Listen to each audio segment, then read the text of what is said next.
Hey guys, it's been a while.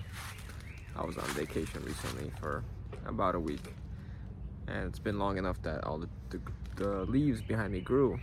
It's all green. But yeah, I needed a bit of a vacation, I guess. Um, Went down to Florida, enjoyed myself a little bit. But today's video may pose more questions rather than provide answers. So, I've been thinking a lot, and I'd like to share a bit about my experiences in these past couple of months, let's say, um, and which really had me questioning how to discern events happening in our lives from, let's say, what would be more common to the life script, from the astrology, from the fated events, to things that are more off script, right? For example, in the Adjustment Bureau, it is through the guy's choice, Matt Damon. I forgot his name. The person he's representing in the movie. He gets on that bus every single day for 3 years to try to re-encounter a former contract, a former love contract that he had that had apparently gone a different path. And through that choice, through that, let's say, free will choice, he ended up changing fate, right? He ended up going back to that person, in which all those adjustments that had happened in his life didn't matter. They weren't able to stop him from finding her, right? Now, what I've noticed from studying the Greek mythology, from studying all these stories, is that these Olympian gods, representing the planets, representing, are being told by astrology, they have a lot of drama to play out. They love to create drama. Now, down here, the element of fear is what really limits us as human beings, because we don't know the script usually. We're usually not skilled adepts in astrology or have possessed the sixth sense of vision or psychic premonition, and we're not in tune with the full truth either, to be fully detached from it either, usually. So we live in fear of, are we making the right decision, right? What would happen if I do this, if I push this boundary, if I exit my comfort zone, right? A lot of us just seek to be comfortable. We seek to have a pleasure-filled life, at least, whereas we're running from pain, we're running from negativity, and we're running towards positivity. And we've discussed on the channel why this is just a game of cat and mouse, because they always catch up to each other and they always balance each other, and this just creates suffering. So I guess my point is that by not knowing the script down here, by not being privy to it, we are more likely to fall into that manipulation. But then, like I said, it's going to pose some questions. Does man really want to know the script? Does man really want to possess that sixth sense?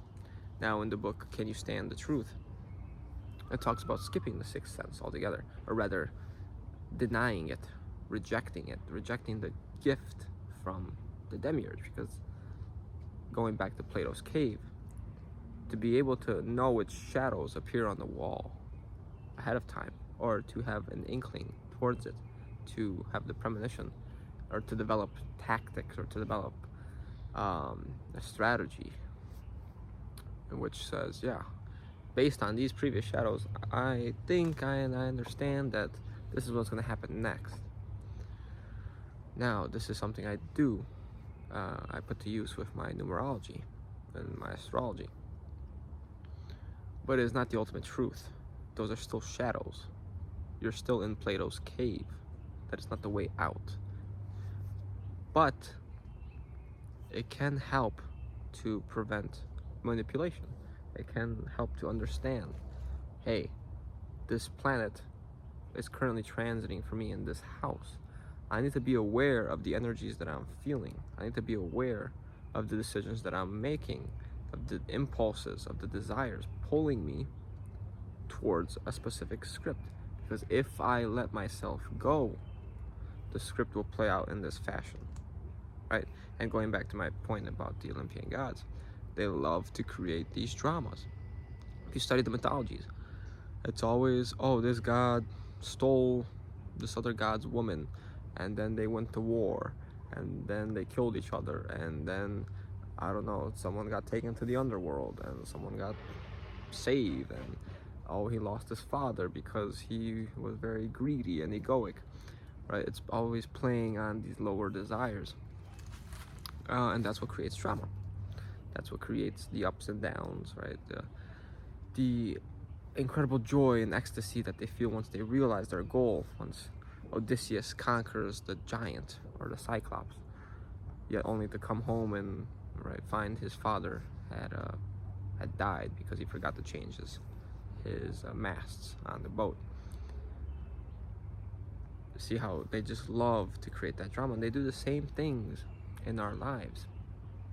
These benefics, these malefics, as planets, they bring you up, they give you periods of growth, of support, of love, of abundance, only to then put you through trials and tribulations, that they so call it, testing your character, right? And that's why people fall into this illusion that, oh, this is a game, this is a test for our morality, this is a test for how good we are as humans. And I recently just started watching the show Rampage on Ragnarok or something like that. It's an anime, and basically the gods, Olympian gods, and some Norse ones included, even though the Norse gods are literally the same as the Olympian gods. They're all together, and they go against the humans in what is known as Ragnarok. Now, this is I would say analogous to the Armageddon in the Bible, right? The apocalypse, in which things start being revealed. All these entities start showing themselves as the ones that have been manipulating the game down here, right? The game is rigged. There is no winning for us. There is no character development for us. It's for the purpose of creating drama, which then creates energy extraction, which then creates stories and memories that we hold on to. And these stories have, again, good, happy, and unhappy endings. And we get attached to them. Oh, if only I did this better. Oh, if only I could go back and change something. And that's how they get you coming back, because you feel guilty. You feel like there was something you could have changed. And we replay these stories in our minds, thinking that we need to hang on to them, that they define our identities. All of these experiences make up who I am. Well, no, that's false, right? And that's why playing the game, being a part of the story, being a part of the life script, can create these experiences, whether beautiful or not. Some of us have better life scripts than others. These soul contracts we agree to, right? They try to potentially tell us that they were lessons, that we needed to go through such things. So then how do we discern? How do we detach? Well, I don't fully know, right? For example, in my experience, my rather current experiences, there are things that have been happening that elicit a lot of synchronicities. So I can read the code pretty well. I can decode the names, I can decode the numbers, I can decode the birthdays. And I can see, okay, how does that connect to me? Oh, okay, all these people, and I've met a lot of cool people, a lot of really interesting people these past 5 to 6 months, including all you guys on YouTube. You guys are amazing. Thank you all again for the support and for continuously watching the videos I put out. I appreciate all your comments. I've noticed a lot of them have some sort of connection. They've been tagged in a sense. specifically around the number 13, specifically around the number 33, specifically around, let's say, Christ. A lot of their names will equal to Jesus Christ. To Jesus will have some sort of tie to these elements. There's some sort of even closer connections to me, right? So all these people, they seem to come into my life and they have been connected. But there's always some sort of obstacle. There's something that's in the way. There's something that needs to be healed, or something that needs to be, I don't know, reflected. And of course, that can be a reflection of my own characteristics, of my own shadow or trauma, potentially. But the important part is that they're tagged. They're tagged to some sort of entity, and they're tagged to some sort of situation. In a sense, these people are very aware, right? I'm attracting very conscious and aware people into my life.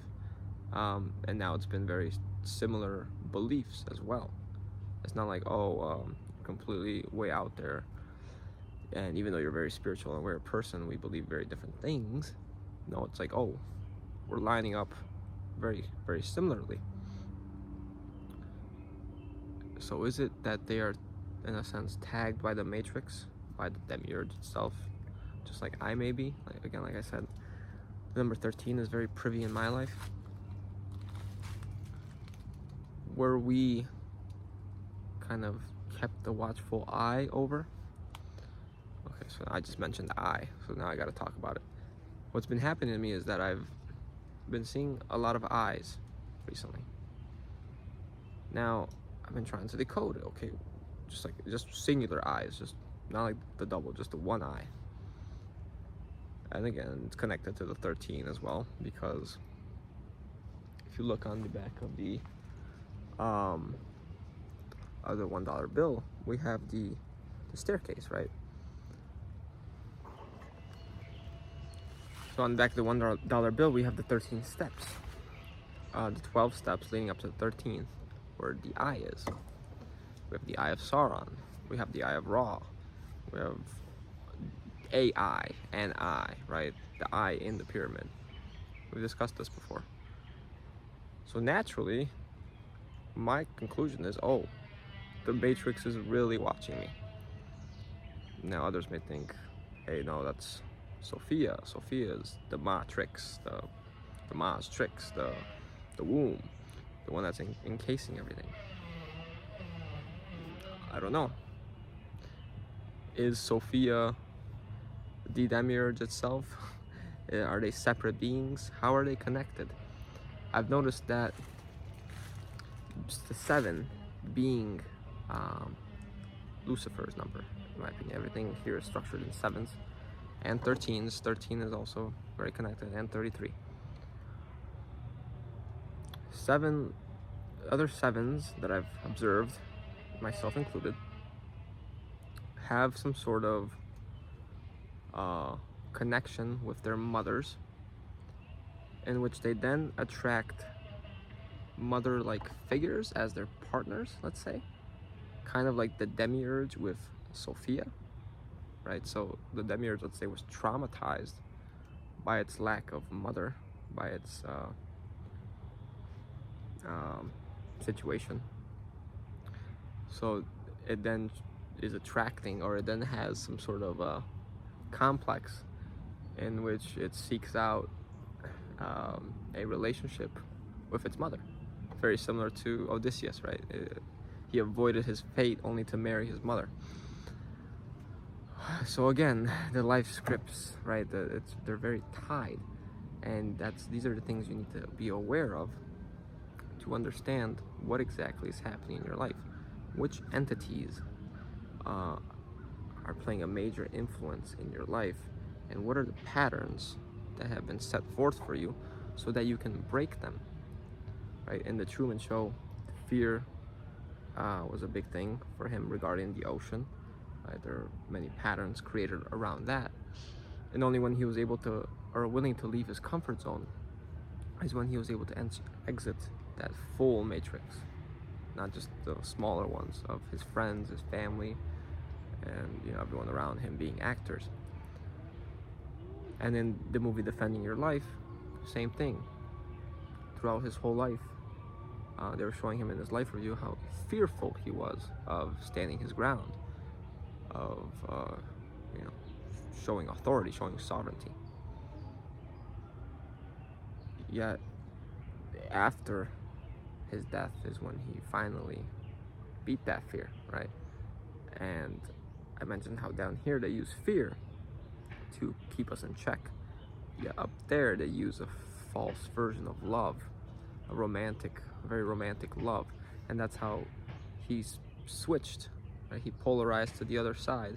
He went from the fear to the fake love, and he ended up chasing the woman into the higher realms of the astral. And the movie ends with a sort of happy ending, right? But just like the Adjustment Bureau, they're both still in the Matrix. In the Adjustment Bureau, he gets the girl, he basically beats all the adjustments, and Defending Your Life, he also gets the girl. But again, they don't leave the whole place. The whole truth isn't accomplished. It's not about getting the girl. It's about realizing your patterns. Now, in the Adjustment Bureau, like I said, he in a sense broke all his previous patterns just to get on that bus every day. So he created a different pattern, which was completely unexpected. So is that another way to discern the life script manipulation, to be able to really break free of that? Or is there something else? But I could just stand here and tell you guys, hey, don't play the game whatsoever. Don't create any stories whatsoever. Don't attach yourself to anything whatsoever. But we know that's incredibly hard. We try and live our lives as best as we can, without being attached to anything. But things happen to us. Events occur, and the only thing we really can control is our reaction to them. In a sense, if you want to make that mistake and go through with it, you have to really relieve yourself of that guilt. There's something wrong there, and you're not listening to yourself, yet you chase the experience anyway. Then at least don't feel guilty about it, right? Because that's a double whammy. But maybe better yet would be just to listen to your conscience and say, hey, this isn't for me. This isn't the truth. There's something better. And are you truly willing to release everything in your life, to let go of everything in your life for the purpose of exiting? Right? Are you truly willing to say, okay, I'm done participating in the stories. I'm done playing out the life script. Let me do something completely out of the ordinary. And there's a deer looking at me right now. He's just staring at me. Or a doe. Yeah. Anyways, let me know what you thought. Thank you for sharing this journey with me so far, as we try to understand more and more about what's going on here and how to detach ourselves from these life scripts, from these fated events, so that we can take our sovereignty back, so that we're not under the control of, as Can You Stand the Truth describes it, Hermimene, which are the weavers of fate. Okay. So it just takes becoming more aware of those patterns. But we will continue. We will continue the research and the exploration, and I hope to have more and more discoveries for us all. All right. I'll see you guys next time.